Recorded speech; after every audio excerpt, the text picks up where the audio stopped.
Bonjour à toutes et à tous, aujourd'hui on se retrouve pour une nouvelle vidéo de présentation de jeux en solo et aujourd'hui j'ai décidé de vous présenter le jeu Golem, un jeu de Virginio Gigli, Flaminia Brassini et Simone Luciani chez Cranio Création, édité chez Intrafin Games. Un jeu de 1 à 4 joueurs pour des joueurs de 13 ans et plus. Des parties d'environ 120 minutes, même si on sait clairement qu'on est plutôt sur des 3 heures de jeu que 120 minutes de jeu. Très clairement, parce que ça va être un jeu où il va falloir beaucoup réfléchir, un jeu de pause d'ouvrier, oui, pause de golem, pause d'ouvrier, et d'optimisation, gestion de plateau, gestion de ressources et optimisation. Donc vraiment un jeu où il va falloir beaucoup réfléchir.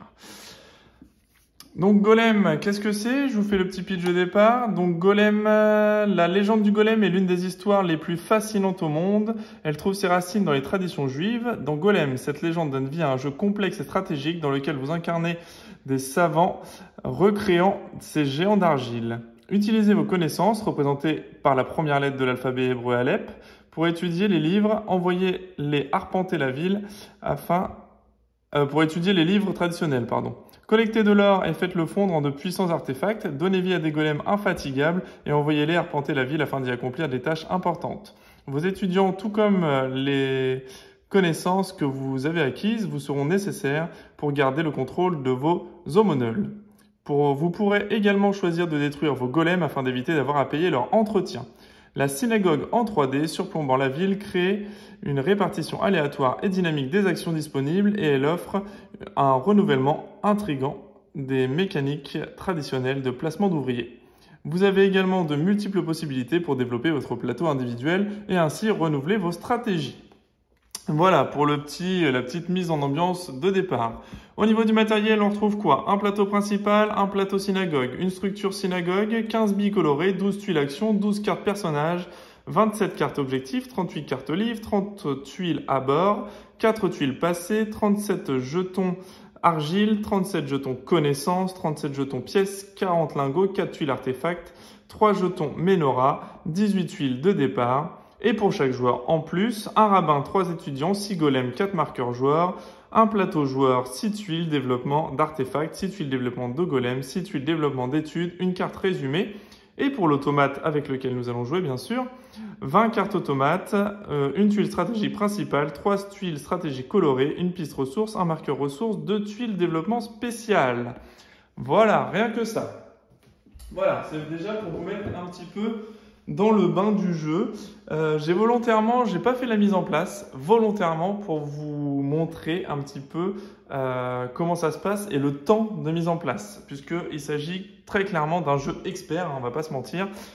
Golem, c'est vraiment un jeu expert. Pas de doute là-dessus, plus de 3 heures de partie, enfin oui, dans les 3 heures, 3h30 de partie, avec le temps de réflexion qui va bien. La gestion de l'automa qui est pas super simple au premier abord. Une fois qu'on l'a un peu appréhendé et qu'on a passé pas mal de temps dans les règles, effectivement, après l'automate est assez fluide. Mais vous allez voir que même moi, après quelques parties, j'ai dû faire 5 ou 6 parties déjà, 6 parties de Golem. Et j'ai l'obligation, on va dire, de parfois aller rechercher dans les règles ce qui s'y passe. Donc, en tout cas pour l'automate, hein. Après pour le jeu principal, pas trop de soucis. L'iconographie, une fois qu'on s'y est fait, on s'y est fait, hein, pas trop de problèmes. Mais effectivement, au niveau de l'automate, parfois voilà, l'automate, on va dire, ne joue pas avec les règles standards, très peu avec les règles standards. Il va avoir à chaque règle qu'on a pour nous joueurs humains, la règle automate sera différente. Donc c'est vraiment un petit peu compliqué par rapport à ça. Je préfère vous le signaler tout de suite, pareil. Jeu expert. L'automate, voilà, c'est assez particulier à gérer en sachant que le livret de règles n'est pas hyper détaillé sur l'automate et donc on se retrouve avec des petits points d'interrogation de temps en temps où on ne sait pas vraiment ce qu'on doit en faire en fait tout simplement, où il y a des petites ambiguïtés ou des points de détail qui ne sont pas forcément donnés, donc on n'aura pas forcément la réponse, voilà tout simplement. Donc Bah moi après, comme dans tout bon jeu de société, hein, l'essentiel c'est de se faire plaisir et de pas chercher pendant 3 heures la réponse à la question. Donc effectivement, après si on a le moindre doute, bah on fait un petit peu à notre sauce, hein, j'ai envie de dire. Voilà, on va trancher nous-mêmes et puis voilà. Hein. Et puis après ça se joue pas à grand-chose à la fin, je pense. Voilà, mais en tout cas, je vais essayer de faire moi ce qui colle le plus possible aux règles, que ce soit pour le joueur humain ou l'automa, mais vous allez voir que parfois je vais peut-être demander un petit peu de réflexion, déjà beaucoup de réflexion en temps de jeu, parce que sur le jeu principal déjà il y a pas mal de réflexions à avoir, et pas mal de réflexion de temps en temps, aller voir ce que va jouer l'automate ou pas. Donc voilà. Au niveau du livret de règles, voilà le livret de règles principal. Donc bah pareil, hein, hop, avec le dos illustré, Golem. Voilà, on a 19 pages de règles. Voilà, avec l'indication des tuiles. Voilà, en fin de livret, puisqu'en fait, on va jouer avec pas mal de tuiles, dont on ne mettra pas toutes les tuiles, ce qui va faire la rejouabilité du jeu. Mais voilà, on a tout ça. Tout ça, ce sont les indications des règles sur les tuiles. Donc vous voyez, il y a vraiment beaucoup de choses à voir, beaucoup de choses qui changent. Les tuiles plateau, les tuiles action rabbin, les tuiles plateau, on va voir tout ça après, hein, les tuiles plateau principales et les tuiles plateau joueur. Ici, les 2 pages là, avec les golems. Ok.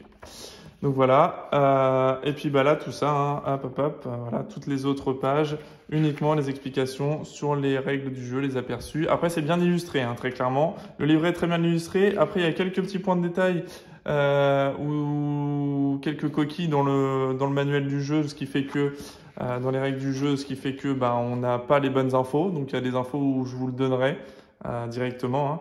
Je vous redonnerai les bonnes infos au moment du jeu, on les verra au fur et à mesure du jeu. Mais les bonnes infos, je les ai trouvées moi après sur les forums ou sur BGG. Vous avez quelques correctifs. Voilà, notamment aussi sur les règles d'automa, il y a quelques petits points qui ne sont pas identiques, puisqu'on a là le premier livret de règles, le livret de règles standard hein, pour le joueur humain, et on a un livret de règles automate. Donc c'est pour ça que je vous le dis, ça change la mise en place, évidemment, la mise en place de l'automa et la mise en place pour nous. Et on a, voilà, hop, un petit livret ici truffé d'explications et de règles.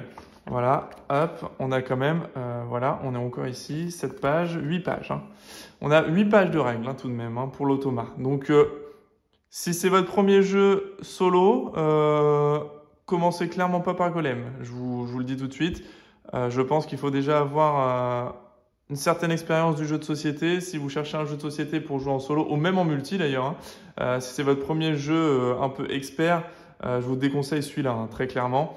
Parce que vous allez être noyé dans les règles, il y a beaucoup de choses à voir, il y a beaucoup de règles, beaucoup de points de règles sur chaque chose, chaque objet, pas chaque objet, mais chaque mouvement, chaque déplacement, chaque tuile, une action différente. Il y a des actions de cartes, il y a des actions de tuiles, il y a des actions de développement de plateau principal, il y a des actions de synagogue là-bas, on va voir avec les petites billes, je les ai pas mises, il y a des actions de rabbin, il y a des actions on va voir, il y a une action spéciale également, il y a des actions de développement de plateau, il y a des actions d'évolution de plateau, il y a des actions de gestion de ressources, enfin il y a de la... Voilà. Clairement, c'est un jeu expert, je le répète, et je le redirai, je pense, au fur et à mesure de la vidéo. Il y a vraiment beaucoup de choses à voir, il y a vraiment beaucoup de règles à appréhender. Et si vous n'êtes pas un minimum prêt et dans le bon mood pour jouer, c'est pas la peine d'y jouer, ça va pas être une expérience réussie pour vous. Donc il faut vraiment être dans les meilleures conditions. Et c'est pour ça aussi que je fais ces vidéos règles, hein, que ce soit sur ce jeu-là ou les autres jeux, vraiment pour vous donner vraiment un aperçu de la mise en place, des règles du jeu, d'une partie solo. Ça va vraiment vous donner le point de vue, pour vous en tout cas, un très bon point de vue, un très bon aperçu du jeu et des points de règles, des mises en place, etc. et de la durée du jeu pour vraiment vous donner un aperçu de tout ça et savoir si le jeu est fait pour vous ou non.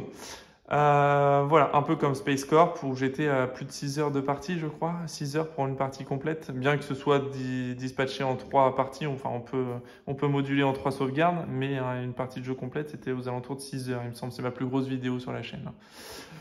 Voilà, bon en tout cas là on sera pas à 6 heures, mais on va être plutôt à 3 heures, entre 3 et 4 heures, hein. Très clairement, je pense pas descendre en dessous.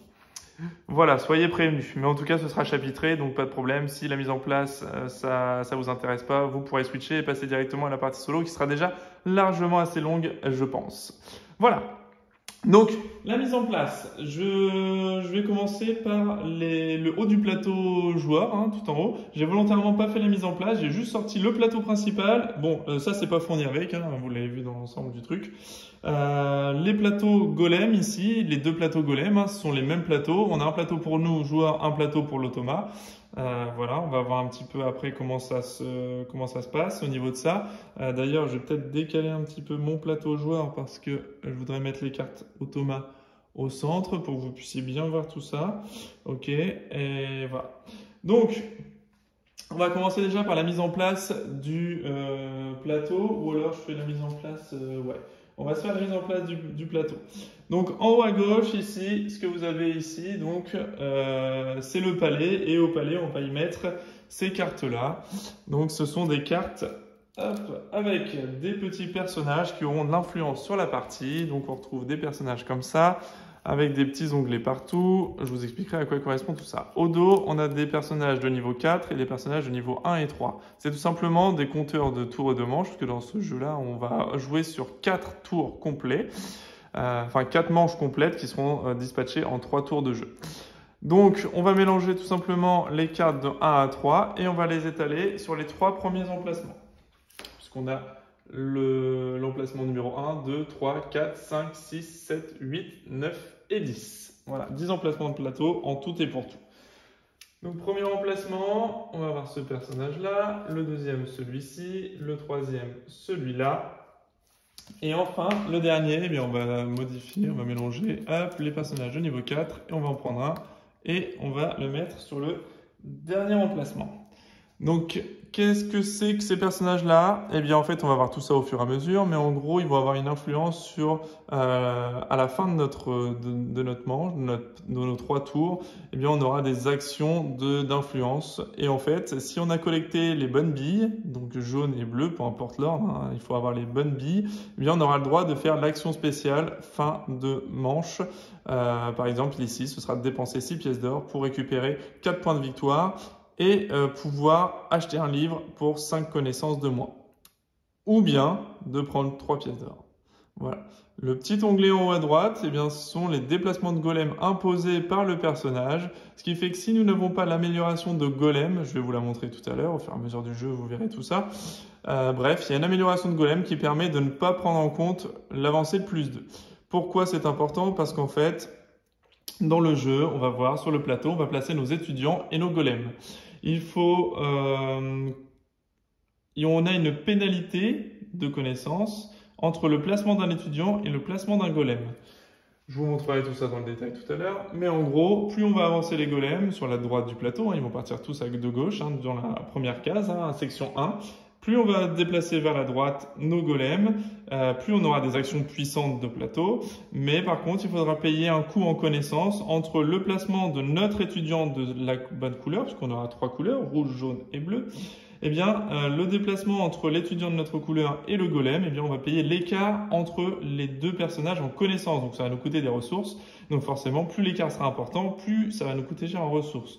Et au début de chaque tour, on est obligé de faire un déplacement de golem qui correspondra à notre plateau, plus aux cartes influence de personnages. Donc c'est très important au début de faire attention à améliorer notre golem potentiellement pour ne pas prendre trop de déplacements, parce que plus on va creuser l'écart entre les golems et nos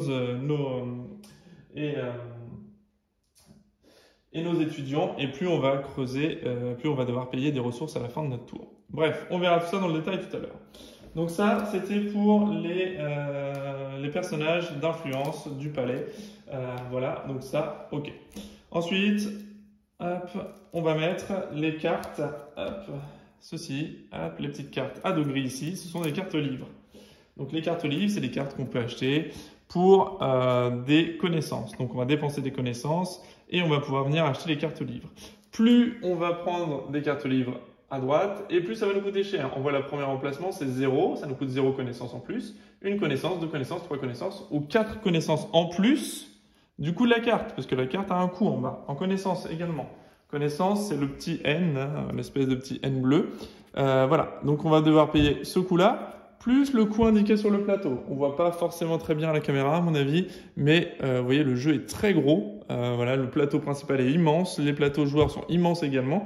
Et voilà, plus la synagogue 3D, puisque c'est une synagogue montée en 3D, on va pouvoir mettre les billes derrière, plus un autre petit plateau pour les actions de la synagogue, plus le plateau automat. Donc, pas mal de choses à installer dessus, et c'est pas fini. Donc bref, on va pouvoir aller acheter des livres de plusieurs couleurs, rouge, vert, noir, jaune et bleu. Voilà. Donc on aura toutes ces couleurs ici qui seront disponibles. En bas, une fois qu'on a acheté le livre, hein, bien sûr, donc on aura le choix entre les 5 livres qui seront là-haut. À chaque manche, ça changera au niveau du dernier. Je vous expliquerai tout ça à la fin de la manche. Et en fait, ce qu'on va faire, donc en bas, on a toujours une action éclair, donc une action bonus. Donc ça, c'est l'éclair action bonus immédiat. Donc on va gagner une pièce d'or et un argile. Voilà, ce sont les ressources du jeu. On a des pièces d'or, des argiles, de la connaissance et des lingots d'or. Ce seront les 4 ressources du jeu. Ok, donc voilà. Et on va voir, on a un bonus actif en permanence. Ce sera de gagner un point de victoire. Hein, dans la petite étoile ici, c'est un point de victoire et une pièce d'or. Et donc ça, en fait, ces cartes-là, on va pouvoir venir les installer sous notre plateau joueur à raison d'une couleur par emplacement. On a 4 emplacements. On a donc 4 potentiels couleurs parce que chaque emplacement, c'est une couleur. Si on fait une première colonne verte, on sera obligé de faire une colonne rouge, une colonne jaune, une colonne bleue. Peu importe l'ordre après, bleu, rouge, jaune, on la met où on veut, hein, la carte, il n'y a pas de souci. On verra en fonction des bonus qu'on débloquera, puisqu'on va avoir des bonus à débloquer sur le plateau joueur, vous allez comprendre tout ça tout à l'heure. Mais bref, sachez que c'est une colonne, une couleur, en sachant que oui, effectivement, il y a 5 couleurs, et que la couleur noire, c'est une couleur joker, et qu'effectivement, les cartes noires peuvent aller dans n'importe quel emplacement de notre plateau. Donc évidemment, on va bien mélanger tout ça, toutes ces cartes-là, même si ça a été fait avant, je le refais devant vous. Hop, et on va mettre donc une carte hop, dans chacun des emplacements, juste là-haut, ici, et on va avoir un double coup qui va s'activer. Le coup de la carte, hop, et le coup des emplacements. Plus on va aller vers la droite, plus l'emplacement sera cher. En sachant que dès qu'on prend une carte au livre, on la remplace automatiquement. Donc pas de souci par rapport à ça, on n'est pas à la course au livre à chaque manche, il n'y a pas de souci. Voilà. Et on a l'emplacement sur le plateau. Je reviens vite fait sur le... Parce que vous avez vu, cette fois-ci, j'ai plastifié mes cartes. J'ai plastifié les cartes parce que les cartes sont... pour moi en tout cas, ne sont pas d'hyper bonne qualité, on va dire. Donc je me suis senti obligé de les plastifier parce que les cartes sont assez légères au niveau du matériel. D'ailleurs, le jeu dans son ensemble, au niveau matériel, c'est pas la folie. C'est clairement pas la folie non plus. Pour un jeu à 75 € de mémoire, c'est clairement pas la folie. Parce que voilà, le plateau, au niveau de l'imprimé du plateau, c'est très fragile. Dès mon premier déballage, là on le voit là d'ailleurs, il est déjà abîmé ici. Vous voyez, et pourtant, je prends très soin de mes jeux de société, je déballe toujours les plateaux, voilà. Mais dès le déballage, hein, dès que je l'ai eu, et voilà, dès que j'ai déplié le jeu, j'ai senti déjà un petit frottement ici, et on a déjà un petit morceau du jeu qui se retire. Voilà, et j'ai constaté plusieurs rayures, parce qu'on a quand même les pions qui viennent se déplacer au fur et à mesure sur le plateau de jeu, et il y a déjà quelques rayures sur le plateau. Pas terrible. Le plateau est pas... Voilà, on sent que le carton est pas hyper solide. Les plateaux joueurs, c'est la même. Vous voyez, le carton est pas super épais, c'est pas de la double couche. Enfin voilà, c'est très flexible comme carton. C'est pas, ça gondole un peu dans la boîte de jeu et tout ça. C'est pas, ouais, hop, même là sur la table, ça tient pas hyper bien. Voilà, c'est pas bon. Voilà, on prend pas le jeu pour sa qualité matérielle, hein, très clairement. Donc j'ai préféré plastifier les cartes.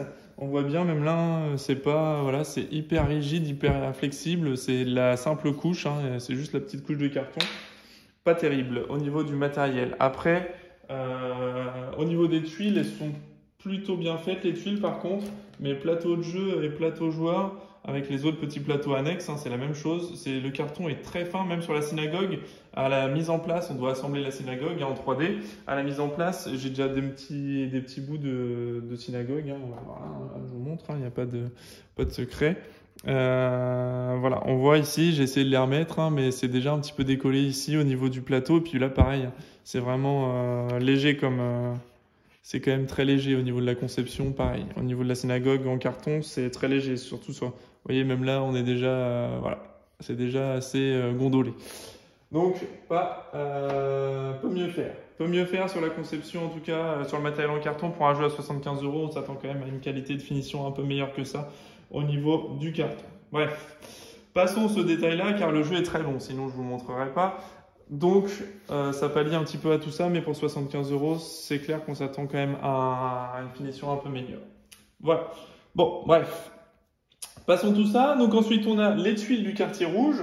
Oui, ça aussi, c'est perturbant au départ, puisque ici, c'est la piste de l'étudiant rouge et le quartier est vert. Donc voilà, c'est un peu rouge quand même ici, hein, on voit en bas rouge, mais on aurait préféré, enfin en tout cas moi, je dis on, mais non, je suis encore tout seul dans ma tête, donc pas de souci, c'est bien moi.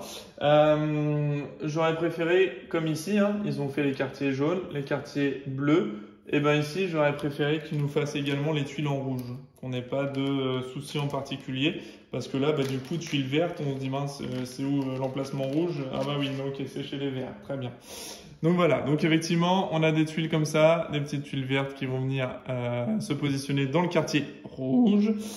Voilà, c'est un petit peu perturbant au départ. En tout cas, moi, ça m'a perturbé un petit peu au départ de me dire, mince, quartier bleu, tout est bleu, parfait, pas de problème. Quartier jaune, tout est jaune, pas de souci. Quartier rouge, ah, c'est vert. Bon, ok, moyen. Bon, pas terrible. On aurait pu mettre tout le quartier rouge, ça, on aurait été tranquille, pas de problème. Mais je pinaille peut-être.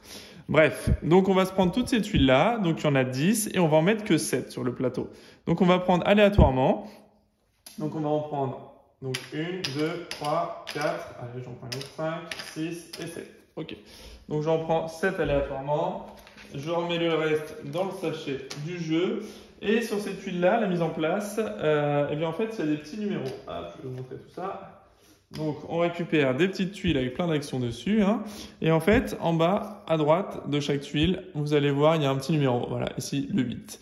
Eh bien, en fait, on va prendre dans l'ordre croissant des tuiles. Donc, chaque numéro, on va les prendre dans l'ordre croissant. Et on va les mettre en place. Donc là, j'ai la tuile numéro 2. Donc, ce sera la première, parce que je n'ai pas de 1. Ensuite, j'ai la 3. Ensuite, j'ai la 5. Ensuite, j'ai la 6. Puis la 7. La 8, hop, et la 9. Ok. Donc ça, le quartier rouge, il est mis en place. Voilà. Donc c'est pour vous dire, ça c'est vraiment la rejouabilité du jeu, ça c'est top. Parce qu'en fait, effectivement, à chaque mise en place, bien qu'elle soit infiniment longue,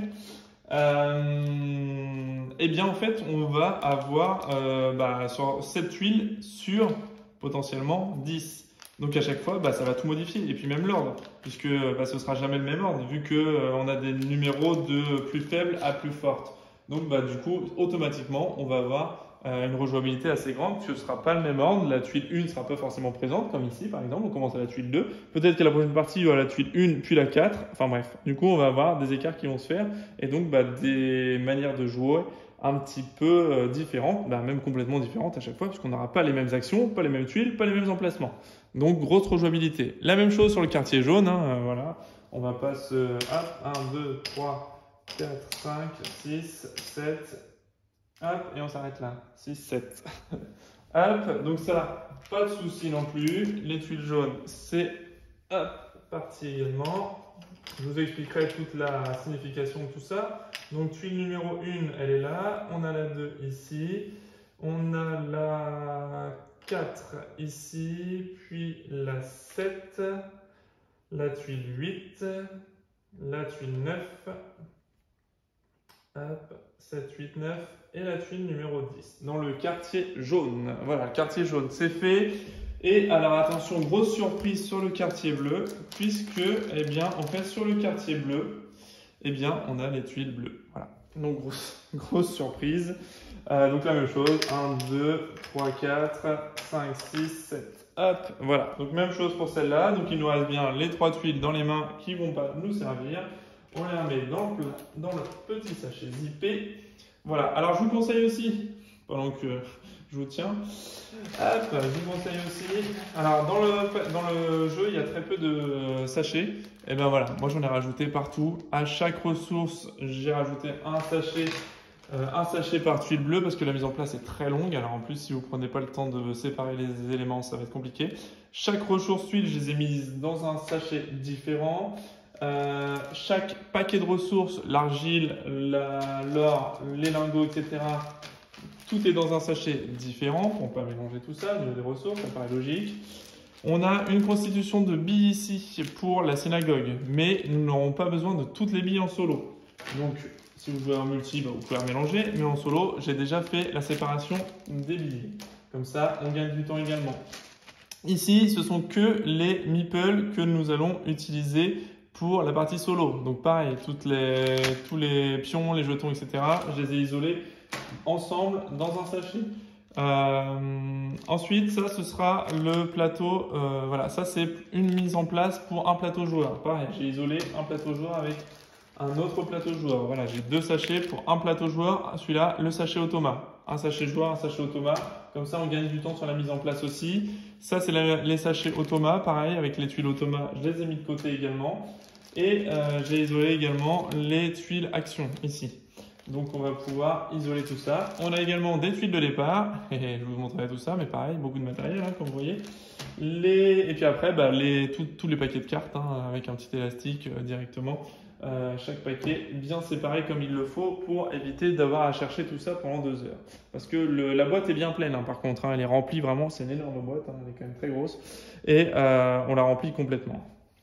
Elle est vraiment à ras-bord une fois qu'on a tout rempli. Donc on fait la même chose ici. Donc la tuile numéro 1 dans le quartier là, la tuile numéro 3, la tuile numéro 4, la tuile numéro 5, la tuile 7, la tuile 9 et la tuile 10. Voilà, on a terminé la mise en place du plateau principal seulement. Voilà. Mise en place du plateau principal seulement. Ensuite, qu'est-ce qu'on va faire? Là c'est pareil, hein, je ne vous ai pas dit, mais j'ai pris un sachet avec tout ce qui ne me servirait pas. Donc le deuxième, troisième, oui c'est ça, les troisième et quatrième joueurs, leur tuile plateau, les meeples, etc. J'ai tout mélangé à l'intérieur. Hop, mais au moins je sais que ça ne me servira pas du tout, du tout. Donc on a fait tout ça. Ensuite, on va faire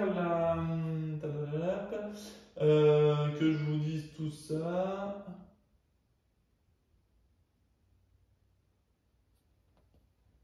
Que je regarde bien la mise en place là, que je n'oublie, que j'essaie de suivre un petit peu quand même les règles, que vous ne soyez pas perdus. Donc les tuiles à bord sont faites. Ouais, ok, donc ça c'est bon, pas de souci. Ok. Voilà, on a des trucs, on a des trucs qui sont pas. Voilà, je retrouve des coquilles dans le manuel de jeu, donc bref. Donc on a les tuiles à bord, donc ça c'est les tuiles action que je dis là, en fait c'est les tuiles à bord, hein, qui sont indiquées comme ça aux abords du quartier, donc les tuiles à bord. Voilà, ensuite, ok. Donc voilà, donc c'est ce que je voulais vous montrer au niveau des billes. Donc on a le petit tableau ici, en fonction du nombre de joueurs. Donc nous on est considéré à 2 joueurs, hein, nous plus l'automa. Eh bien il y aura un nombre de billes blanches, noires, rouges, bleues et jaunes qui seront intégrées dans la synagogue, tout simplement. Donc je vais finir avec le plateau. Hop, principal avant tout. Hop. Donc je récupère les petites tuiles. Donc là j'ai une tuile numéro 1, il y en a comme ça partout. En fait on peut passer dans le jeu. Si les billes ne nous intéressent pas dans le tirage de la synagogue, eh bien on peut récupérer une bille et passer directement. Hop. Donc on passe, on met la bille dessus et puis on récupère une bille, on la met dessus et on passe. Ok. Ensuite, ça c'est les menorahs. Les menorahs, vous allez voir, c'est des petits symboles comme ça qu'on retrouve un petit peu partout sur notre plateau joueur. Hein, c'est ce qu'on a ici. Hein, tous les menorahs ici sont découverts, tous les menorahs jaunes. Nous avons également, on va voir tout à l'heure sur les tuiles bleues, des menorahs bleus. Et ici, on aura des menorahs rouges sur les golems. Donc, il y a 3 stratégies dans le jeu. Dans le jeu, donc il y a 3 stratégies. Et chaque fois, on aura un menorah de couleur. On aura la stratégie de la connaissance, la stratégie des artefacts, la stratégie jaune, connaissance, stratégie bleue, et la stratégie des golems, stratégie rouge. Ce qui va marquer les points de victoire fin de partie, ce seront les points, les menorahs. Donc on va multiplier les menorahs, donc toutes les petites icônes jaunes, bleues ou rouges, par le nombre de golems si on fait la stratégie golem. Donc on aura 4 golems installés. Le nombre de colonnes de livres faites, c'est les livres qu'on aura installés également, ou le nombre d'artefacts créés, c'est ce qu'on va avoir sur le côté ici, c'est ce que je vais vous montrer tout à l'heure. Les tuiles automa, on va les placer aussi. Ça veut simplement dire sur cette tuile-là, et non pas comme j'ai pu lire sur certains forums ou quoi que ce soit, parce que j'ai été chercher quelques réponses quand même.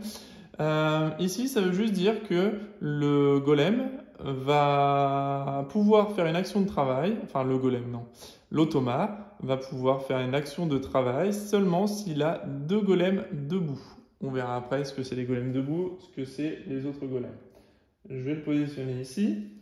Et ensuite, eh bien, on va prendre, donc on a 3 couleurs, hein, la couleur bleue pour la stratégie livre, la couleur jaune pour la stratégie artefact et la couleur rouge pour la stratégie golem. On les met à l'envers face cachée, on mélange tout ça, hop, hop, on se mélange bien tout ça sans problème, tac, tac, on repasse au-dessus, en dessous, au-dessus, en dessous. Et en fait, ça va être l'ordre des priorités de ce que va faire l'automa. Donc en priorité, il va faire des artefacts. Okay. En deuxième lieu, il va faire des golems. Okay. Et en troisième lieu, du coup, il va faire des livres. Voilà. Donc ça, c'est la stratégie de l'automa. Donc l'automa, à chaque fois, vu qu'il y aura une décision à prendre, vous allez le voir tout à l'heure, eh bien, il pourra choisir quelle stratégie il veut mettre en place. Donc lui, il va d'abord prioriser les artefacts. Comme je vous ai dit, il y a 3 stratégies dans le jeu, artefacts, golem et connaissance avec les livres. Eh bien, on va devoir choisir une, vous allez le voir hein, très clairement, il va falloir qu'on choisisse une stratégie principale et après essayer de grappiller des points sur une stratégie à mettre. Hop, voilà, on ne peut pas s'étendre sur les 3. Enfin, on peut, mais c'est plus compliqué de scorer, parce que vous allez voir que plus on avance dans un domaine et plus on peut multiplier ces points. Ici, donc, on a toutes les billes pour le joueur en solo, hein, pour jouer en solo, donc à 2 joueurs, estimé à 2 joueurs, parce que l'automa compte comme un joueur. Donc 2 billes jaunes, 3 billes blanches, 2 billes bleues, 2 billes rouges, 1 bille noire. Hop, on prend tout ça et on va jeter tout ça au milieu de la synagogue en même temps. Et ce seront nos actions de jeu principales. Voilà. Donc on met tout ça dans la synagogue sans problème. Ok, donc ça c'est pour la mise en place de la synagogue.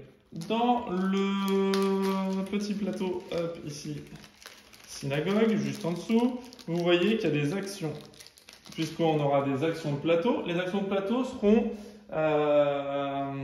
réalisées par nos golems et nos étudiants. Puisqu'on a une piste d'étudiants au-dessus, une piste de golems en dessous pour chaque ville, chaque quartier. Chaque quartier de la ville, on a les étudiants bleus, des golems ici qui viendront aider nos étudiants jaunes, étudiants rouges. Et à chaque fois, on aura un étudiant et potentiellement un golem ou pas de golem. On verra tout ça tout à l'heure. Ensuite, ici, sur le plateau synagogue, eh bien, on aura des actions de billes. Je vous expliquerai tout ça dans le détail tout à l'heure. Bref, je vais peut-être commencer maintenant, à la limite. Hop. Donc, les actions de billes, eh bien, qu'est-ce que c'est? Eh bien, en fait, en face de chaque action ici, eh bien, on a des billes ici qui viennent de tomber. Qu'est-ce que c'est? Eh bien, en fait, on va pouvoir choisir à notre tour, on aura 3 actions. On pourra choisir une bille dans n'importe quel emplacement, hein, c'est à notre choix, pour réaliser l'action qui est en face, tout simplement. Donc, en haut, l'action de construction, avec le petit marteau. Ici, l'action de création de golem, d'amélioration et de création de golem. Dès qu'on a une flèche vers le haut, c'est une amélioration. Dès qu'on a un petit golem comme ça, c'est une création de golem. Et ici, c'est les ressources. Ici, la même chose, de récupérer de l'or, augmenter son niveau d'artefact et pouvoir créer un lingot pour 3 pièces d'or. Ici, on peut prendre de la connaissance, améliorer l'arbre de nos connaissances et acheter un livre. Et ici, pour une pièce d'or, on peut copier une action. Une action ici, et on peut dépenser 3 pièces d'or pour gagner une connaissance. Si on prend une bille jaune, parce que là, vous allez me dire, là, il y a plusieurs billes ou pas de billes, plus ou moins de billes, on va dire, et des couleurs. Les couleurs vont juste nous servir à avancer un de nos étudiants sur la piste des étudiants pour limiter l'écart, comme je vous disais tout à l'heure, entre l'étudiant et le golem, pour pas payer de connaissances à la fin du tour. Ici, eh bien, si on prend une bille jaune, on avancera l'étudiant jaune, une bille bleue, l'étudiant bleu d'une case, évidemment à chaque fois, hein, l'étudiant rouge d'une case également. Donc ça, c'est à chaque fois une seule et même case, hein, il n'y a pas de souci, c'est un étudiant de la couleur qui se déplace d'une case. Pour nous comme pour l'automa, ça ne change rien. Si on prend une bille noire, on peut avancer 2 étudiants, pas 2 fois un étudiant, on peut avancer 2 étudiants différents d'une case. Et enfin, la bille blanche nous sert en ressource joker, c'est-à-dire qu'elle peut remplacer n'importe quelle couleur de bille. Cependant, l'étudiant n'avancera pas du tout sur la piste. On ne peut avancer aucun étudiant. Ici, c'est la position des joueurs. Premier joueur, deuxième joueur, troisième joueur, quatrième joueur. De base, l'automa est toujours premier joueur.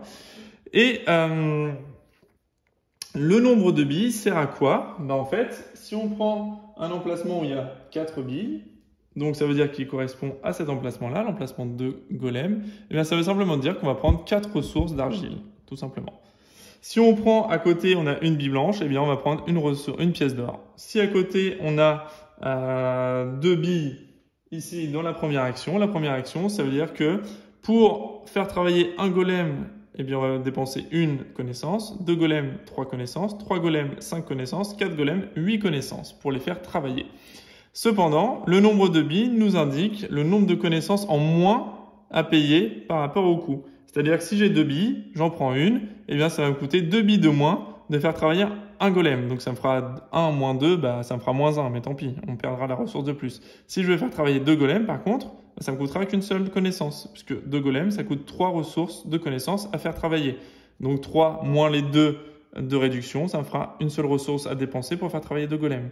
Si je veux en faire travailler 5, ça me fera 3 ressources, puisque j'aurai 2 de réduction, vu que j'ai 2 billes dans la synagogue. C'est comme ça que ça fonctionne, la synagogue. Et ici, on va venir mettre des tuiles actions pour le rabbin. Oui, parce qu'on a par tour 2 actions de billes, mais on a une action également de rabbin, que l'on impose comme on veut. Sans... mince, hop, si je mets pas dans le bon sens, ça peut le faire. Donc on a une action de rabbin sans ordre précis. Soit on prend une bille, soit on fait ensuite un rabbin et une bille, soit on prend 2 billes et un rabbin, soit on prend un rabbin puis 2 billes. Les actions, on les épare comme on veut, il n'y a pas de souci. Hop. Voilà, donc les tuiles de rabbin, elles sont comme ça, elles sont bien faites, elles sont assez épaisses, pas de problème. Pour les petites tuiles comme ça, pas de souci. Hop, donc on mélange tout ça. Tac, tac, tac. Voilà, on mélange nos tuiles rabbin. Et à chaque tour, eh bien, on va avoir 3 tuiles à retourner. Donc la première, ce sera celle-là. La deuxième, à chaque fois, on a des actions différentes, bien évidemment, sur chaque tuile. Et chaque icône est différente également. Donc voilà, tout un tas de choses à bien étudier avant la première partie, bien sûr. Hop, et c'est pour ça que je dégraisse un petit peu tout ça, je décortique un peu le jeu avec vous. Voilà, pour pas que vous soyez trop perdus, ça peut être une bonne chose de regarder la vidéo avant. Donc là, ce sont les actions de rabbin. Donc, je vous expliquerai tout ça le moment venu, au moment où nos rabbins iront dessus, puisque chaque tuile a une iconographie différente et des actions différentes, tout simplement. Ok. Donc là, la mise en place de la synagogue et du plateau synagogue, c'est bon également. Ensuite, eh bien, vous voyez, c'est pas de tout repos, hein, même si je m'étends un petit peu dans les explications en même temps. Voilà, il y a des choses à faire, des choses à voir. Ensuite, on va mettre en place le plateau joueur. Donc, j'ai bien séparé les plateaux automa et le plateau joueur principal. Je vais commencer par le plateau joueur principal. Plateau automa, ce sera avec ça. Donc le plateau joueur principal, on a tout ça dessus. Tac, voilà, un petit sachet. Donc on va commencer par les améliorations de notre plateau bleu. Ah, donc les améliorations en connaissance, si on prend la stratégie connaissance. Eh bien, on a des petites tuiles comme ça, avec des coups. Et bien, tout simplement, ça veut dire quoi? Ça veut dire qu'on peut améliorer ici lors d'une amélioration. Ça nous coûte deux connaissances. Et on améliore notre tuile, ce qui fait qu'elle va passer de l'autre côté. On gagne un Ménora, une pièce d'or et une argile. Alors, gagner un Ménora, c'est pas une ressource en soi, c'est simplement un multiplicateur en fin de partie.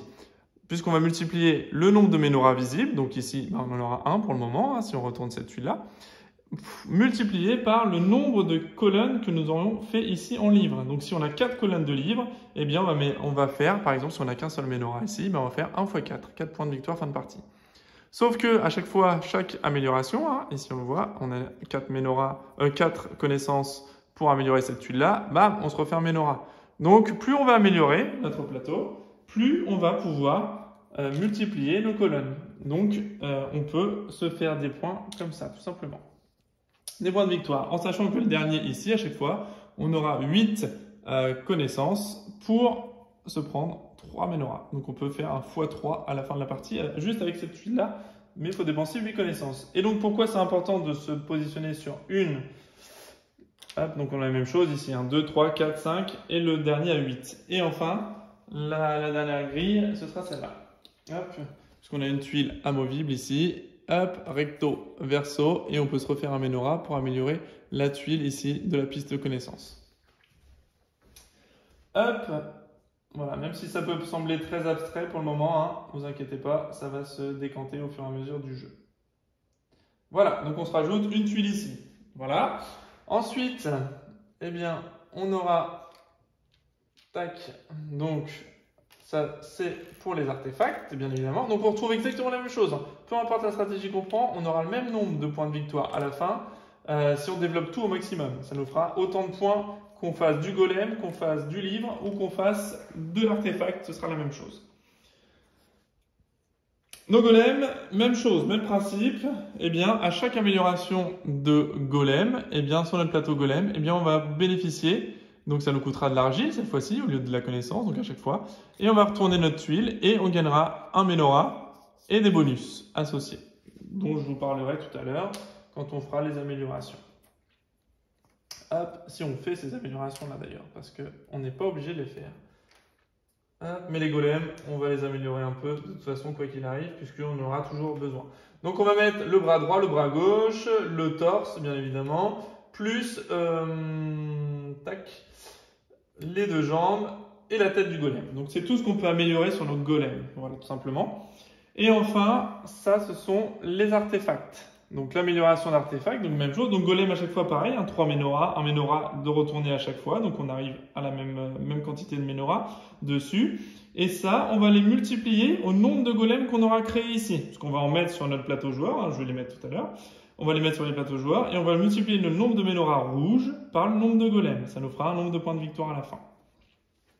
Voilà. Pour créer un golem, ça nous coûte 3 argiles, plus 3 argiles si on a déjà un golem sur la même piste. Je vais vous expliquer tout ça tout à l'heure. Et ici, donc on a des petits artefacts, hein, recto verso ici qu'on a. Donc ça, je vais vous expliquer des billes bleues ou une bille rouge. Voilà. Donc ça, on les met en haut, peu importe l'ordre, hein, sur le premier ou sur le deuxième. Hop, peu importe, on s'en fiche. Et ensuite, on va venir, pareil, ici, juste recouvrir les Ménoras. Peu importe l'ordre, on s'en fiche aussi. Il n'y a pas de... Parce qu'on place ce qu'on veut, où on veut. Vous inquiétez pas. Donc ça, c'est pareil. La tuile, elle est recto verso. Hein, vous verrez tout à l'heure. Si on l'améliore, si on améliore ça, eh bien, on peut prendre par exemple ici 2 connaissances ou un point de victoire, une connaissance. C'est au choix. Voilà. C'est à notre choix. C'est ce qu'on verra tout à l'heure. Je vous montrerai ça tout à l'heure, mais on verra tout ça. Et enfin, le dernier, comme tout à l'heure, il y en a un toujours qui rapporte 3 Ménoras. Donc ici, 3 Ménoras jaunes pour 8 pièces d'or. Donc tout à l'heure, on a vu pour 8 connaissances, 3 Ménoras jaunes. Pour 8 argiles, 3 Ménoras jaunes aussi. Donc en fonction de la stratégie qu'on veut faire, et toutes les stratégies, c'est ça qui est top. Hein. On n'est pas obligé de partir sur une stratégie ou une autre. On décide de notre stratégie. En fonction de la stratégie qu'on choisit, eh bien, on va valider un côté ou l'autre, ou les deux, ou voilà. On fait vraiment ce qu'on veut. Mais en sachant que plus on va améliorer, plus on va avoir de ressources dans cette catégorie-là, et plus on va être à même de faire un maximum de Ménoras dans la couleur. Donc ça va nous rapporter, ça va être un gros multiplicateur de points fin de partie, donc ça va nous rapporter pas mal de points. Voilà. L'automa, on va s'attaquer à lui cette fois-ci. Donc lui, même chose. Hop, il a son petit paquet là. Tac. On lui retire toutes ses tuiles. Alors, pour l'automa, exactement la même chose. Menorah identique. De toute façon, sur le plateau, c'est indiqué 4, 5, 2. Vous ne le voyez pas forcément ici. Mais on sait exactement où placer les tuiles. Et c'est toujours dans l'ordre croissant de toute façon. Vous ne pouvez pas vous tromper. Puisque, eh bien ici, on va avoir 2, 3, 4, 5. Voilà, ce sera dans l'ordre croissant des tuiles. Ici, on a la tuile spéciale qui coûte 8. Hop. Lui, c'est pareil. Il aura les mêmes tuiles artefacts. Je vais un peu plus vite pour pas perdre trop de temps quand même. Hop. 2. Ici, il a le bonus à 8. Ici, il a ça. Voilà. Hop. La seule chose qui change avec lui, l'automa, c'est que quand il construit quand il peut améliorer en arrivant en haut, en fait, il a x2 ici. Au lieu d'avoir la petite bille rouge ou le livre, eh bien, lui, en fait, il aura des x2. Il aura 2 x2 là-haut. C'est la seule différence de mise en place avec la petite main en dessous, ce qui correspond au symbole de revenu fin de manche. Mais après, tout le reste, c'est la même chose que nous. Il est exactement pareil que nous. Donc, vous inquiétez pas trop là-dessus. Au niveau de sa mise en place, pour l'automa, il a exactement la même chose que nous. Le déplacement là. La jambe gauche, la jambe droite de son golem. Et enfin, bras gauche, bras droit. Tac, et voilà. Il a la même chose que nous. Et son arbre de connaissance ici, c'est la même chose pour lui. Pas de jaloux. Voilà, donc lui, il est identique au nôtre. Pas de souci par rapport à ça. Ensuite, il a également l'automa, un paquet automa, bien sûr, avec le dos, avec les petits trous crantés, pareil que j'ai plastifié, bien évidemment. Donc lui, qu'est-ce que c'est? Eh bien, en fait, ce seront les actions qu'il va faire, tout simplement. Ça va nous aiguiller sur ce qu'il va faire.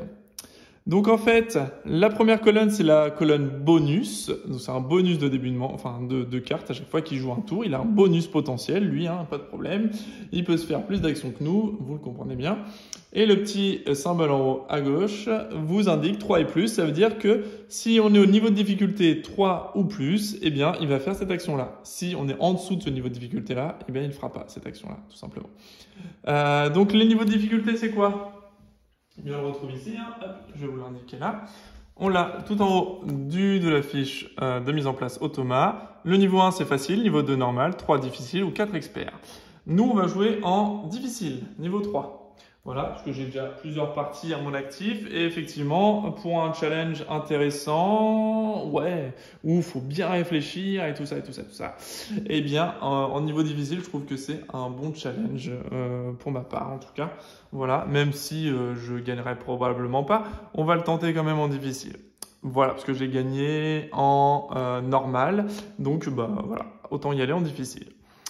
À droite, ici avec les billes, c'est l'action qu'il va faire. Donc c'est toujours de gauche à droite. Donc voilà, on lit toujours la carte de gauche à droite. Donc il va faire une action de billes. Comment il choisit ses billes? Parce que lui, il a la même chose que nous. Il a un tour de rabbin, 2 tours de billes. Eh bien, donc il va commencer par 1. Donc il va prendre le bonus ici. Si on est en niveau 3, il va le faire. Donc qu'est-ce qu'il va faire? C'est s'il a 0, 1 ou 2 golems sur le plateau construit, eh bien il va en construire un pour aucune ressource de réduction, pour 0, donc il va en construire moins 0, donc il n'a pas de réduction dessus, mais il va le construire quand même, plein pot. Il va payer plein pot son golem, donc 3 d'argile. Ensuite, eh bien, il aurait fait cette action-là. L'action-là, c'est quoi? Eh bien, en fait, il va prendre la bille pour faire l'action qui correspond à sa couleur. Donc lui, sa couleur de prédilection, c'est le jaune, donc il aurait été faire une action d'artefact. Donc l'action d'artefact, c'est ici.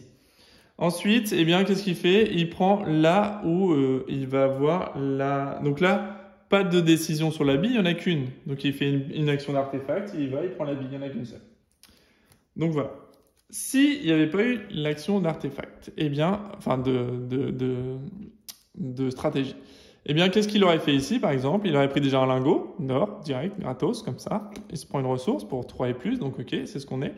Et ensuite, pour choisir son action de bille, pour savoir qu'est-ce qu'il va faire, eh bien l'autre c'était facile, c'était déterminé, mais celle-ci c'est pas déterminé. Donc il va prendre l'emplacement où il y a le maximum de billes, bimax. Donc la bimax c'est ici. Donc il a le choix entre 4 billes Et le nombre de billes maximum, c'est ici, 4, il n'y en a pas d'autres ailleurs. Donc c'est une construction de golem. Donc, qu'est-ce qu'il va faire ensuite pour sélectionner la couleur de la bille? Puisque là, pour l'instant, on sait juste qu'il va prendre la bille max, mais il y a blanc, rouge, noir ou bleu. Donc, le choix. Lui, il va prendre la bille de l'œil de gauche du personnage en cours. Donc, l'œil de gauche, on se rappelle, hein, c'est celui-ci.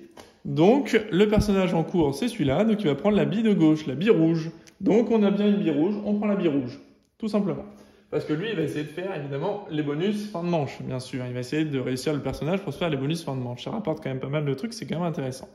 Bref, s'il n'y avait pas eu la bille rouge, il aurait pris le bonus de droite, la bille de l'autre couleur, donc la bille bleue. Donc, il aurait pris la bille bleue. Il l'aurait piqué.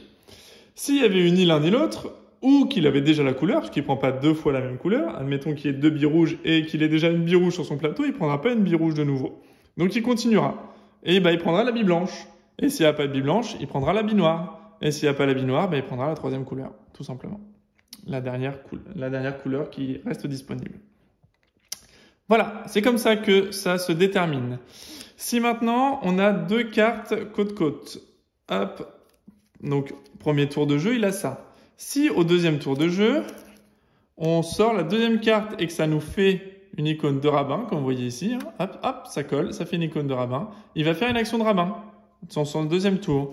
Donc là, on prend la nouvelle carte et on se dit, bon, il prend le bonus, ok, c'est d'avancer un étudiant sur sa couleur de prédilection, donc il avancera sur le plateau gratuitement. Et enfin, il fera la cinquième action du plateau rabbin. Sauf que on n'a que 3 actions puisqu'on est en solo. Donc, il ne peut pas prendre la cinquième tuile, puisque c'est toujours les tuiles 1, 2, 3, 4 ou 5. Donc lui, il ne peut pas prendre la 5. Donc qu'est-ce qu'il va faire? Il va continuer comme ça. Il prendra la 1. Donc il se positionnera sur la première action et on va résoudre l'action comme convenu. Et enfin, s'il a une action d'achat de livres, eh bien il prendra le livre numéro 1, puis le 3, puis le 5, dans l'ordre croissant de coût. Donc le 1 c'est celui-là, le 3 ce sera celui-là, le 5 ce sera celui-là. Et il paiera le coût associé évidemment. Il paye à chaque fois le coût associé. Sauf que, donc je mélange son paquet au Thomas, hein, on le mélange directement. On va se le garder à proximité ici. Sauf que sur sa tuile de ressources, donc on a deux côtés, hein, c'est recto verso bien sûr. Donc si on joue niveau 1, niveau 2, donc facile ou normal, eh bien on va venir sur ce plateau-là. Et si on joue en difficile ou en expert, on viendra sur ce côté de plateau-là. Qu'est-ce qui change? Eh bien ce qui change, c'est que là, on voit le nombre de ressources qu'il a. Donc de 0 à moins 5 et le 1 en rouge ici.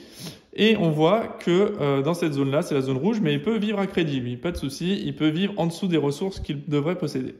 Il s'embête pas non plus parce qu'en fait, la gestion de ses ressources, c'est très simple, et ça c'est bien, c'est vraiment bien vu, parce que qui cumule de l'argile, de l'or ou de la connaissance, tout est sur la même piste. Donc on va lui augmenter ses ressources ici, sur la piste, en fonction de ce qu'il a. S'il a plus de 20 de ressources, eh bien, à chaque fois qu'il doit prendre des ressources en plus, eh bien, il marquera des points de victoire à la place. S'il est entre 0 et moins 5, il ne pourra pas faire l'action de fin de partie, donc l'action personnage là-bas. Il prendra les 3 pièces d'or. S'il est dans le rouge seulement. S'il n'est pas dans le rouge, même à 1, il se mettra dans le rouge, tant pis, c'est pas grave, mais il fera l'action du personnage d'influence là-haut. Et enfin, s'il est dans le rouge, ici, il n'aura pas le droit de faire les améliorations. Peu importe l'amélioration, flèche grise, donc ça veut dire qu'il ne peut pas faire ni l'amélioration jaune, rouge ou bleue, donc d'artefacts, de livres ou de golem. Il ne pourra pas faire tout ça. Donc s'il est dans le rouge, il ne fait pas. Tout simplement, il ne fait pas les améliorations qui lui coûtent alors qu'il est déjà endetté. Voilà, mais tout le reste, il fera sans problème. S'il fait une amélioration qui lui coûte des ressources, on va le déplacer ici, il va perdre des ressources. S'il fait une amélioration, mais que la différence entre l'amélioration et la réduction, donc comme on a vu ici, on peut avoir des réductions. Si admettons il fait travailler un golem et qu'il prend 2 billes, enfin il a une bille, un emplacement à 2, ça veut dire qu'il aura une ressource de perdu. Et bien lui il va pas les perdre les ressources, il va se les prendre. Toute la différence des ressources entre ce qu'il construit et ce qu'il va dépenser réellement, comme par exemple ici, il peut faire une amélioration d'argile pour moins 5. S'il fait une amélioration d'argile de 2 par exemple ici, sur son plateau golem, et bien ça veut dire qu'il y a 3 différences. Donc les 3, plutôt qu'ils soient perdus, lui il va les prendre tout simplement. Voilà comment ça fonctionne. Et donc la différence entre le mode facile et le mode difficile, eh bien c'est que lui, jusqu'à 3 ici, il pourra toujours pas prendre l'option de personnage et il pourra pas améliorer non plus. Jusqu'à 3 de ressources. Nous, c'est à 0. au-delà de 0, et ben, il le fera quand même, sans problème. Voilà. Donc ça, ce sont ces plateaux ressources. Donc voilà. Donc pas de souci pour lui. S'il ne peut pas réaliser l'action, parce que c'est possible qu'il fasse quelque chose qu'il ne peut pas réaliser. Admettons, je ne sais pas, moi, il doit dépenser, je ne sais pas, s'il doit faire une construction, enfin s'il peut faire une amélioration en dessous de son coût, par contre, il va perdre 1 point de victoire à chaque fois. Je ne sais pas si je l'avais dit, mais il va perdre à chaque fois. Donc je ne sais pas, moi, si par exemple ici, il doit faire reculer son étudiant pour gagner 3 argiles et 4 points de victoire. Et que son étudiant est déjà au niveau 1, il ne peut pas le faire reculer. Donc, il ne peut pas faire son action là. Donc, plutôt que de faire l'action et d'engranger des ressources et des points de victoire, eh ben, il va marquer 2 points de victoire. À chaque fois qu'il ne peut pas réaliser l'action, il prend des points de victoire, 2 points de victoire. Donc, soit son action est incomplète, donc il peut réaliser partiellement son action, et dans ce cas-là, il va prendre les ressources en plus voilà, qui lui sont attribuées parce qu'il n'a pas pu faire l'action complètement. Soit il ne peut pas du tout faire l'action, et dans ce cas-là, eh ben, il va prendre 2 points de victoire à chaque fois.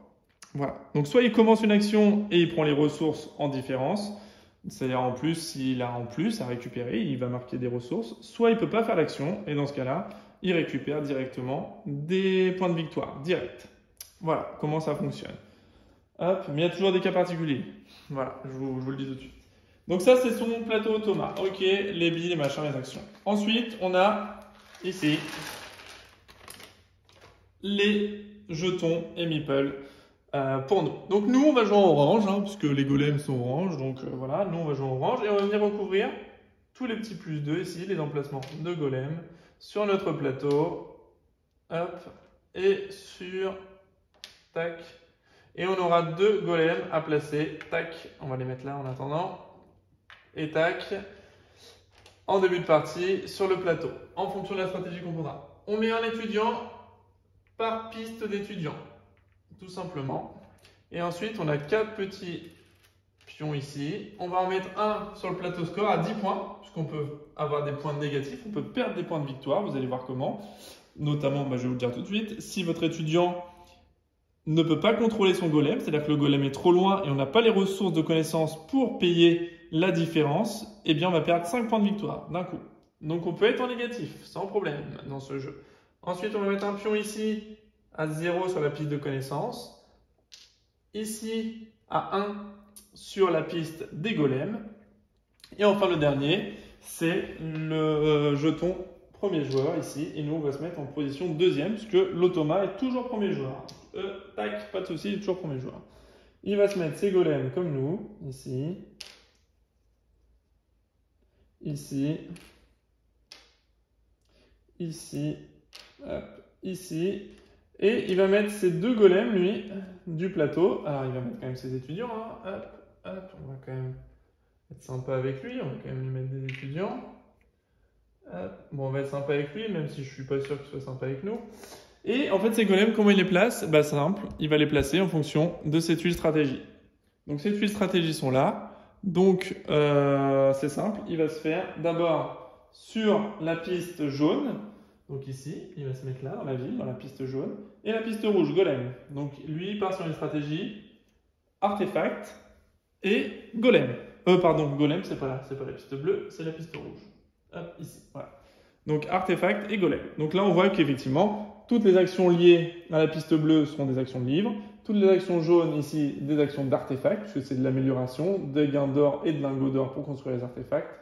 Et tout ce qui est en haut, c'est de la réduction, soit de l'argile, soit de la réduction d'argile. Voilà, tout ça, tout ce qui est par rapport à ça. Ok, ensuite, il va se... Donc ça, c'est des golems verts, comme vous pouvez le voir, il n'y a rien, il n'y a pas de... pas de révélation. Et en fait, ça, je les mets sur le bas du plateau, parce que quand on enterre un golem, on peut enterrer les golems, hein, quand ils partent trop loin, par exemple, qu'on ne peut pas les contrôler, on peut les enterrer. Il y a des actions sur le plateau, et sur le plateau ici, il y a une action ici, en plus, qui est disponible tout le temps,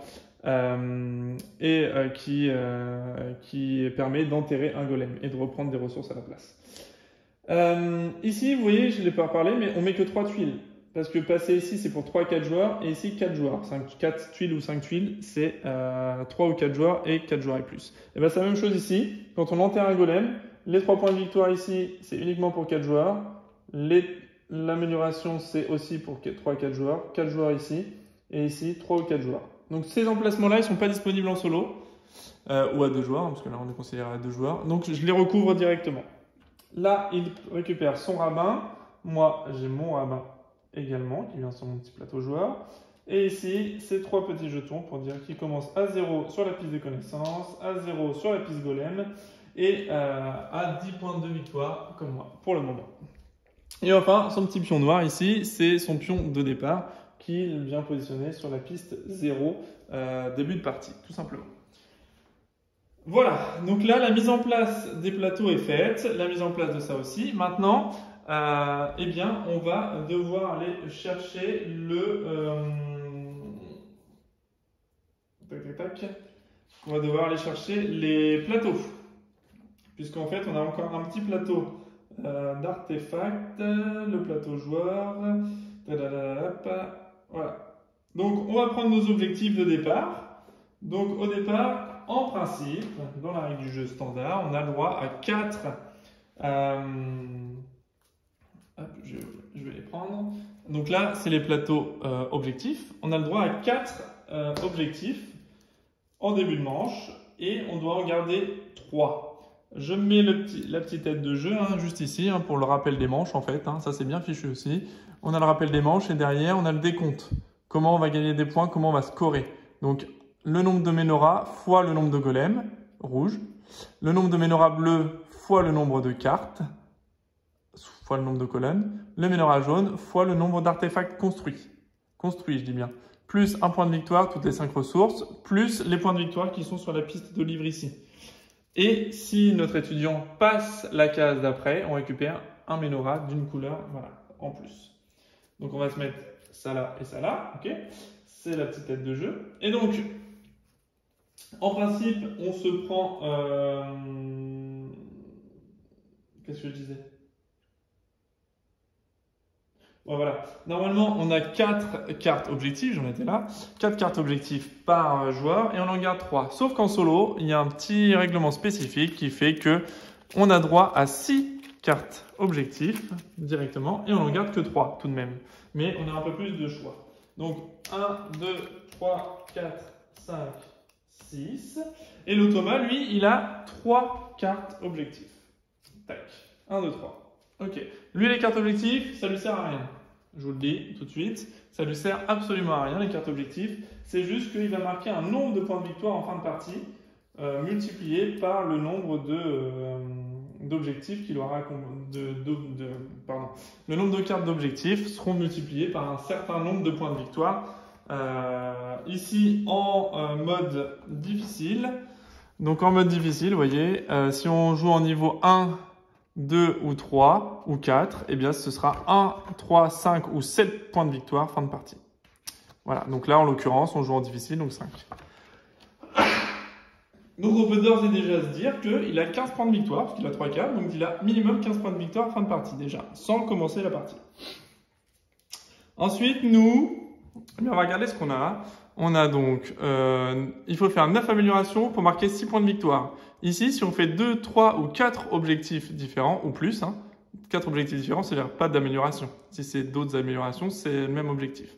Eh bien, on va marquer 2, 5 ou 9 points. Donc, 9 améliorations à faire pour 6 points de victoire. On peut avancer notre personnage niveau 6, donc sur l'emplacement numéro 6, ce qui correspond à celui-là. Donc, notre étudiant rouge, niveau 6, ça fait 4 points de victoire. Si on construit 2 golems, on fait 2 points de victoire. Si on a notre étudiant jaune, niveau 6, 4 points de victoire. Notre étudiant rouge, niveau 5, 2 points de victoire. Si on fait 6 livres, 4 points de victoire. Ok, donc ça, c'est nos objectifs de départ. On va faire le tri après, puisqu'en fait, la dernière chose à faire sur notre plateau, parce que c'est pas fini, c'est qu'on a une petite extension de plateau comme ça. Donc en fait, ici, on va avoir besoin de lingots d'or, 4, 3, 2 ou 1 lingot, pour fabriquer un artefact. Et ici, donc, on mélange. Donc là, je ferme les yeux, bien évidemment. Je ferme, hop, je mélange au hasard. Et j'en sors 2. Hop, sur n'importe quelle face, parce que c'est pas les mêmes en fonction des faces. Vous voyez, je vais vous les remettre du coup, hop. Là, c'est 6 points de victoire. Là, c'est avancer un étudiant rouge et bleu. Là, c'est des ressources en plus. Là, pareil, pas les mêmes. Donc voilà, on mélange de n'importe quel côté de plateau. Hop, hop, on mélange, ferme les yeux et j'en prends 2. Allez, 1 et 2. Donc les 2 autres plateaux sont balancés, hein, on n'en aura pas besoin. Tac.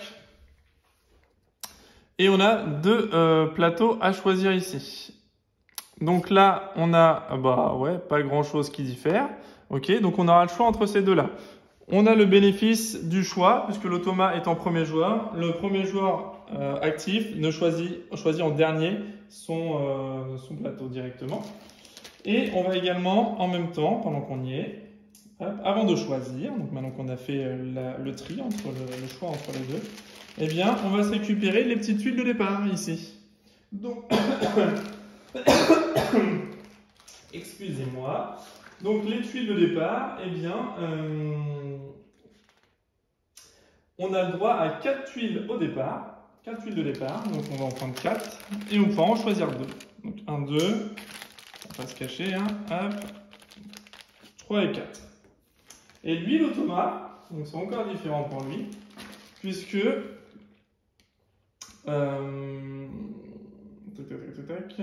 où est-ce que j'avais vu ça? Que je vous montre le petit truc.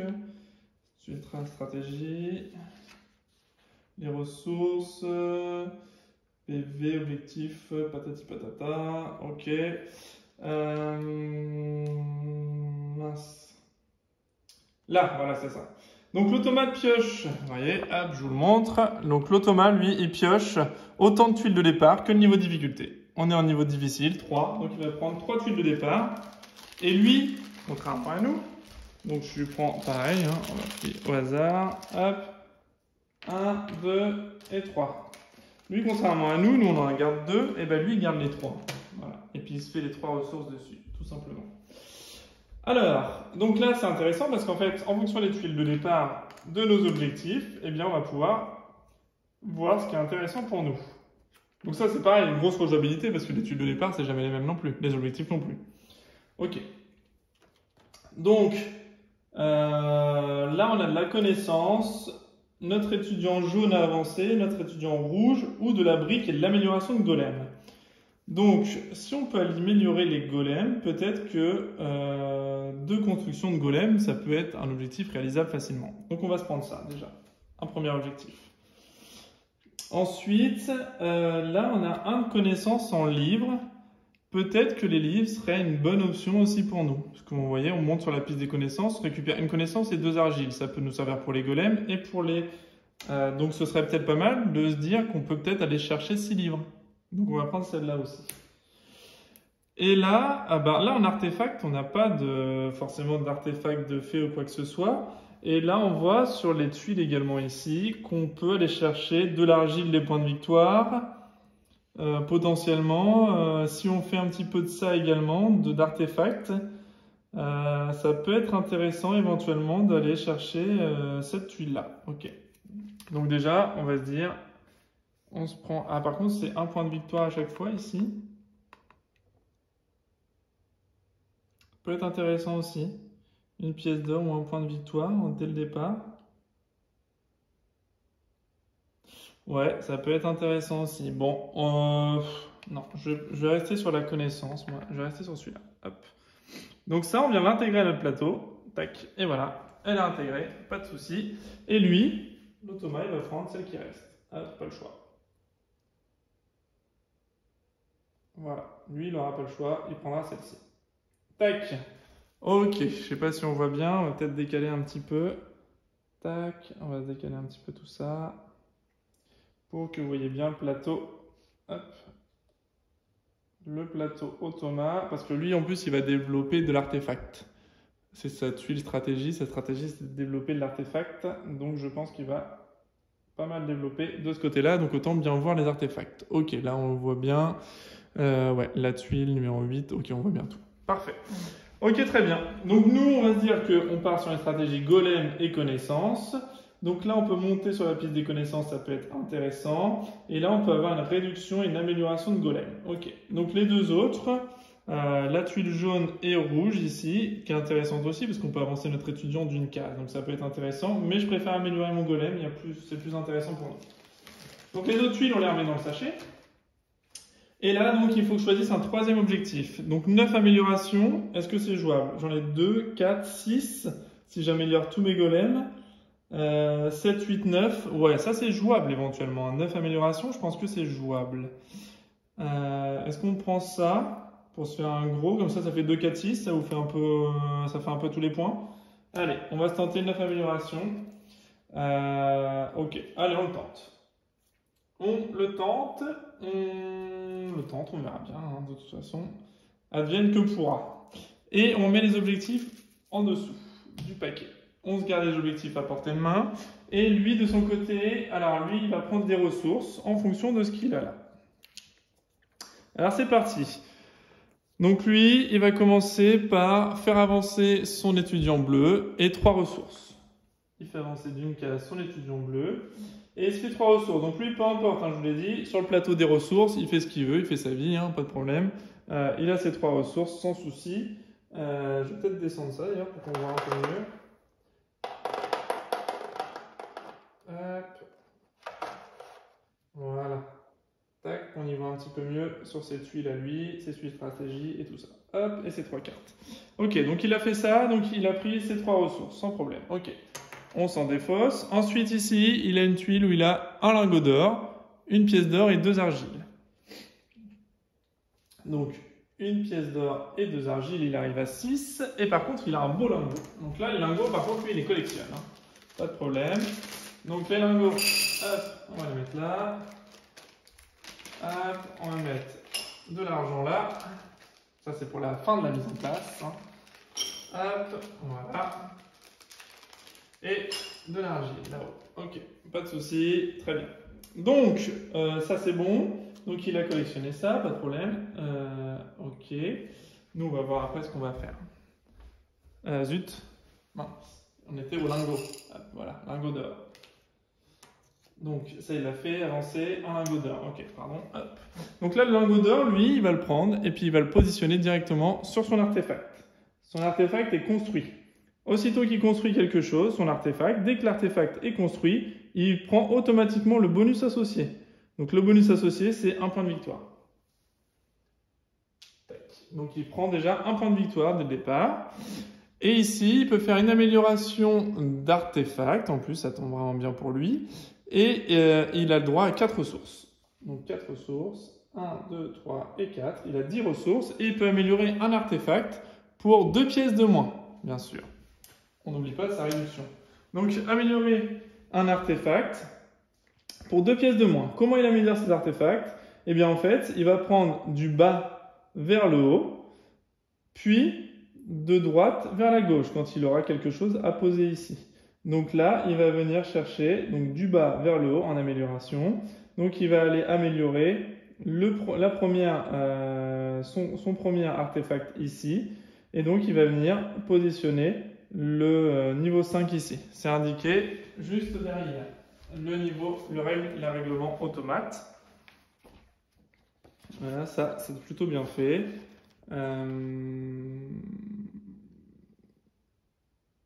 Voilà. Donc, ici c'est bien indiqué. Les lingots d'or, il fait toujours de bas vers le haut, hein, les lingots. Ok. Et donc, pour construire ces artefacts, hein, et pour les construire, évidemment, il va faire d'abord celui qui coûte 1, puis celui qui coûte 2, puis 3, puis 4. Et ensuite, il les installe de droite, hop, vers la gauche, et puis il monte comme ça. Droite, gauche, droite, gauche, droite, gauche. Voilà, tout simplement. Donc ça, hop, c'est plutôt bien fichu. Ok. Donc du coup, pareil, hein, il va développer donc celui-ci en premier. Donc il va prendre hop, le premier du bas là. Et il va se l'installer ici pour 2 ressources de moins. Donc 2 ressources de moins. Alors quand il doit construire quelque chose, lui, pardon, il met toujours sur la face, quand il doit améliorer, il met toujours pas sur la face avec les ressources, il met toujours sur la face avec une ressource et un point de victoire. Il se mettra toujours de ce côté-là. Peu importe la ressource, de toute façon il collectionne pareil, ça lui change rien. Donc il se mettra toujours sur cette face-là, et ça lui coûte 5 ici d'améliorer, hein, 5 rouges, on voit ici. Hein. J'espère que vous voyez bien. Donc 5 pièces rouges, moins 2, donc ça lui coûte 3. 1, 2 et 3. Il va améliorer tout de suite. Hop. Voilà. Et d'ailleurs, on va changer son ordre de stratégie, parce que là, on l'a un petit peu carotté, le pauvre, puisque en posant un lingot, on a dit tout à l'heure qu'il se faisait un point de victoire parce qu'il l'avait fait, mais effectivement, en faisant ça en premier, il se prend 2 points de victoire et une ressource. Donc on va lui augmenter quand même ce qu'il s'est fait léser tout à l'heure, et il va prendre un point de victoire supplémentaire. Voilà, parce qu'il a construit directement son artefact. On va dire qu'il l'a construit après son amélioration, parce que peu importe l'ordre, on peut améliorer sans avoir construit, il n'y a pas de souci. Même c'est plutôt recommandé pour bénéficier de plus de bonus. Donc là, on ne va pas le carotter, il a pris donc sa ressource et son point de victoire supplémentaire. Voilà. Ok, donc là, niveau artefact, il va construire sévère, parce que ouais, ça va piquer. Ça va piquer parce que il va vite progresser sur la piste, hein, pas de souci. Parce que là, il en a déjà un artefact de construit au maximum. Ok. Voilà, donc les tuiles de départ sont faites pour lui. Pour moi, donc j'augmente d'un sur la piste des livres, ici. Je prends 2 ressources d'argile. Donc je vais les mettre là, 2 ressources d'argile et une connaissance. Et en deuxième lieu, je peux prendre une ressource d'argile, 2 pièces d'or. Une ressource d'argile, hop, 2 pièces d'or, une connaissance. Ok. Ça, c'est mes ressources. Donc ça, je l'ai faite. Et ça, et enfin, je peux améliorer un golem pour 2 ressources de moins.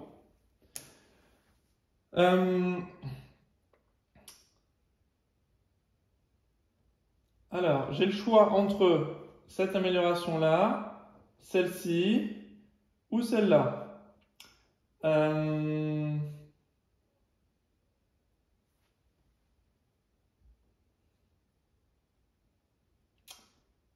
Ok. Alors moi du coup, déjà avant toute chose, je vais déjà mettre un golem. Donc on a dit en stratégie que je partais sur les livres. Donc je vais mettre un golem ici, hein, sur la piste de livres. Et on a dit en deuxième stratégie, je partais sur la piste des golems. Donc la piste des golems, elle est là. Ok. Je vais délaisser les artefacts du coup. Enfin, pour le moment en tout cas. Donc, il faudrait quelque chose. Alors qu'est-ce que je pourrais favoriser? Je construis un golem. Et je peux l'activer immédiatement. Ok. Ou je le construis ouais, pour 2 de moins. Ok. Et là, je pourrais le déplacer de 2 pas. Ok. Un pas.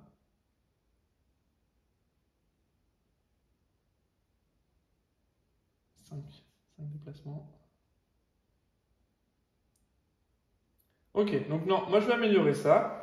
Donc j'améliore ça qui me coûte 2. Hop, vous voyez là. Ça me coûte 2. Et en fait, qu'est-ce que c'est? Ça veut dire que la carte du personnage en cours ne me met pas, je prends pas le malus, entre guillemets, le déplacement supplémentaire. Genre là-haut, il a plus 3 pour l'instant, le personnage en cours de déplacement supplémentaire. Et bien, grâce à cette amélioration-là, non seulement je vais me faire améliorer, mais en plus, je ferai plus le déplacement imposé par le personnage. Donc le plus 3 du premier tour, je vais pas le prendre. Donc je vais faire cette amélioration-là, ça me coûte rien, c'était 2 pour 2, parfait. Ok, et donc je me défausse de ma tuile de départ. Voilà, donc grosse rejouabilité aussi, parce que tuile de départ, complètement aléatoire. Voilà, et mes 3 objectifs, ils seront, hop, juste là. Hop, ça c'est les 3 cartes objectifs. Et si on fait les 3 objectifs, on se mettra 9 points en fin de partie. Mais ça va potentiellement être un peu compliqué quand même. Hop, voilà, on va essayer de descendre un peu ça par contre. Hop, c'est pas trop grave si vous voyez pas trop le bas du plateau, mais il va falloir que je puisse mettre des cartes ici en fait. Hein. Ok, donc voilà, donc la mise en place est terminée, vous voyez, une grosse mise en place, même si j'en ai profité pour expliquer quelques règles quand même. La mise en place, voilà, c'est du costaud quand même. Hein. Avant de commencer à jouer, il y a un peu de mise en place, c'est pour ça que je vous dis, voilà, jeu expert, et il faut avoir le temps, il faut vraiment avoir le temps, et on part sur une partie, une grosse partie. Hein. Ok, donc là, pas de souci en particulier.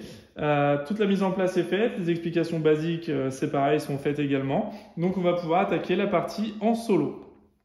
Donc, et ben c'est parti, et on espère gagner, remporter la partie, on va faire tout pour. Donc lui il part sur une stratégie artefact, puis golem. Moi je pars sur une stratégie connaissance et golem également. Donc voilà, donc c'est parti, et bien premier tour de jeu.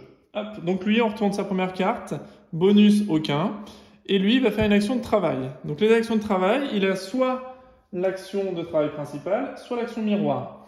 Sauf que on va déjà regarder s'il a bien, en travail, action de travail, s'il a bien 2 golems debout. Il a bien 2 golems debout, c'est le début de partie, il les a pas fait travailler. À chaque fois qu'on va les faire travailler, on va les coucher. Donc ils ne pourront pas retravailler sur la même action. Donc ok, il va faire une action de travail. Donc il va choisir l'action de travail où il y a le maximum de billes. Donc maximum de billes, on en a 2 et 2. Ok, donc égalité encore parfaite. Il va prendre la bille de droite du personnage en cours. Donc une bille bleue. Bille bleue, il y en a ici, il n'y en a pas là. Donc il va faire cette action de travail là. Hop, on la met là. Donc il prend la bille bleue et il va la positionner sur son petit golem, ici. Voilà. Et donc il a 2 billes, donc il a une réduction de travail de 2 par rapport au coût initial. Donc en sachant qu'il ne va jamais dépenser plus de 2 connaissances pour faire travailler des golems. Donc là, il n'a que 2 golems de toute façon sur le plateau. Donc ça lui coûte 3 de connaissances pour faire activer ces 2 golems au travail. Alors attendez, pardon. Je me suis un petit peu emballé la paupiette. Bon, il va quand même garder son truc, mais il doit faire déplacer ses golems, parce qu'au début, c'est l'action de déplacement de golem. Je me suis un petit peu emballé. On va laisser la Bible là. On recommence. Couper, on la refait. Non, tout début du première action. Donc la première phase de rafraîchissement de plateau, on la fait pas. Hein. La mise en place des billes, renouvellement des tuiles ici, renouvellement des tuiles marché là-haut. On le fait pas. La deuxième action, c'est de déplacer les golems. Déplacer les golems en deuxième action. Ok. Donc lui, comment il va déplacer ses golems sur le plateau? Eh bien déjà, on voit ici sur le plateau principal, sur son plateau joueur, qu'il doit déplacer de 2 ses golems, puisque plus on va augmenter sur la piste des golems, plus on augmente la distance à parcourir. Donc doit déplacer de 2, sauf que lui, il a le plus 3 du personnage principal en cours. Donc il va déplacer ses golems de 5. Comment il va les déplacer? Parce que ils sont à égalité, hein, ils sont tous les deux au point 0. Eh bien en fait, il va suivre ces tuiles, pareil, ces tuiles de stratégie. Donc il va déplacer d'abord le jaune, donc lui il va se déplacer d'une case. Ensuite il va déplacer le golem le plus à gauche, évidemment, il ne veut pas que ça aille trop vite sur la piste. Donc il va déplacer lui 2, lui 3, lui 4 et lui 5. Voilà, il a fait ses 5 points de déplacement. Maintenant c'est à nous. Donc nous, eh bien, sur notre plateau joueur, on n'a que 2 de déplacement. Je vais vous le montrer plus précisément parce que là, ça va peut-être pas trop être parlant. Mais en gros, sur le plateau joueur ici, eh bien, on est niveau 0, c'est le départ. Hein, hop, eh bien, on se déplace de 2. Voilà, nos golems se déplacent de 2. Hop, eh bien, du coup, on se déplace de 2. Donc, la répartie entre nos golems. Soit on fait 2 ici, soit on fait 2 là, soit on fait 1 et 1. C'est au choix. En sachant que la tuile sur laquelle je suis, pour l'instant, c'est gagner 2 connaissances. Et celle-là, c'est construire un golem pour 1 ressource de moins. Nous, ce qui nous intéresse, c'est potentiellement de construire des golems, potentiellement. Mais ce serait bien également d'acheter un livre pour 3 ressources de moins. Ça peut être intéressant puisqu'on a des livres à débloquer potentiellement. Sauf que l'action du livre ici, on voit que c'est une bille jaune. La bille jaune ne m'intéresse pas. Voilà, il y a des calculs à faire comme ça, c'est toujours des choses à faire. On a le droit à 2 billes par tour, et là on a une bille jaune sur la connaissance. Donc ça ne m'intéresse pas vraiment parce qu'il me faut une bille bleue et une bille rouge.